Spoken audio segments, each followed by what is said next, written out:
Hey everyone, it's Akin here and I'm thrilled to be sharing this journey with you. Today we're diving deep into the art of conversation. We all know how important good communication is, right? It's the foundation of our relationships, our work, even our understanding of the world. So consider this your crash course in rediscovering that power. Over the next few chapters we'll be exploring 10 essential tips that I've learned throughout my years as a journalist and a communicator. Let's get started. In our hyper-connected world, multitasking has become the norm. But let me tell you, this constant juggling act is a conversation killer. When you're trying to do a million things at once, you're not truly present in any of them, especially not in a conversation. Put them away, silence the notifications, and give the person in front of you your undivided attention. Trust me, being present is the greatest gift you can give in a conversation. It shows that you value the other person and what they have to say.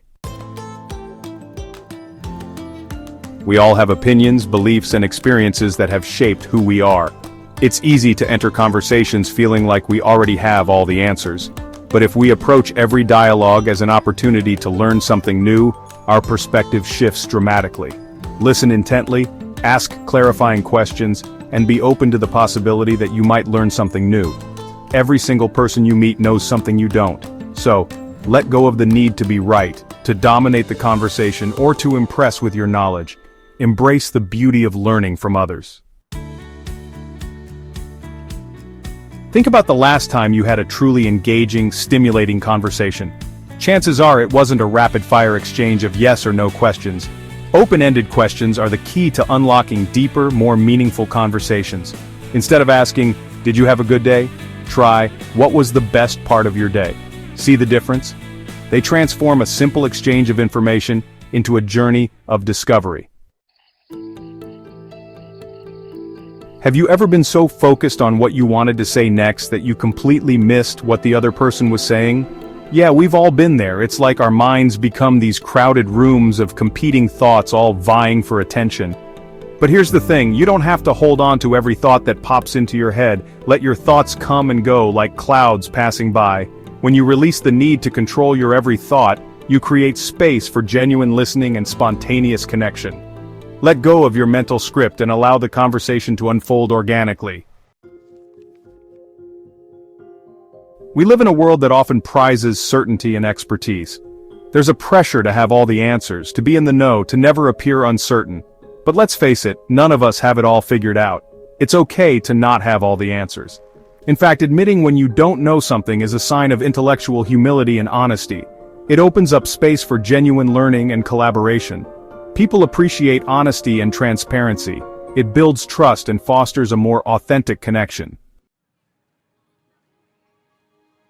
It's natural to want to relate to others, to find common ground and shared experiences. But sometimes, in our effort to connect, we end up hijacking the conversation.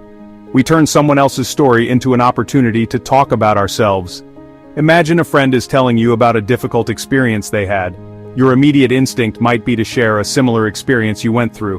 While this can come from a good place, it can also derail the conversation. Instead of jumping in with your own story, focus on listening and empathizing. Remember, every conversation is an opportunity to learn about someone else's world.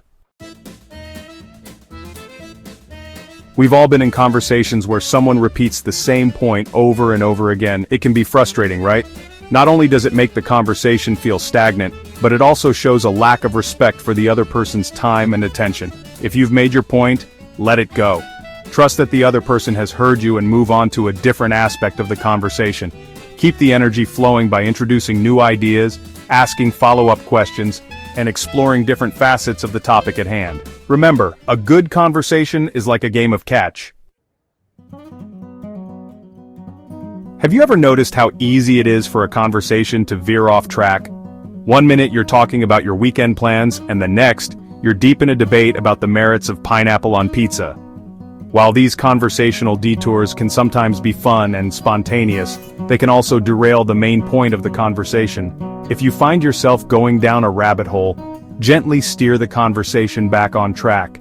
You can do this by summarizing what you've discussed so far, and then segueing back to the main point.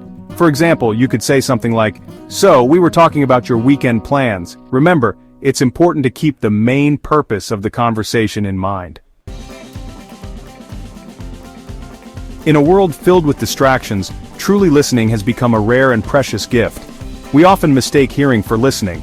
Hearing is simply the act of perceiving sound, but listening is an active and engaged process. When you truly listen to someone, you're not just waiting for your turn to speak. You're fully present, paying attention to their words, their tone of voice, their body language. Resist the urge to interrupt, to offer unsolicited advice, or to plan your response while the other person is talking. Instead, focus on absorbing their words and letting them sink in. Listening is an act of generosity, of respect, and of genuine curiosity. In a world of information overload, brevity is more important than ever. When you're concise in your communication, you show respect for the other person's time and attention. This doesn't mean rushing through your thoughts or avoiding details altogether. It's about being mindful of how you're using your words and making sure every sentence counts. Before you speak, take a moment to organize your thoughts. What's the main point you want to convey?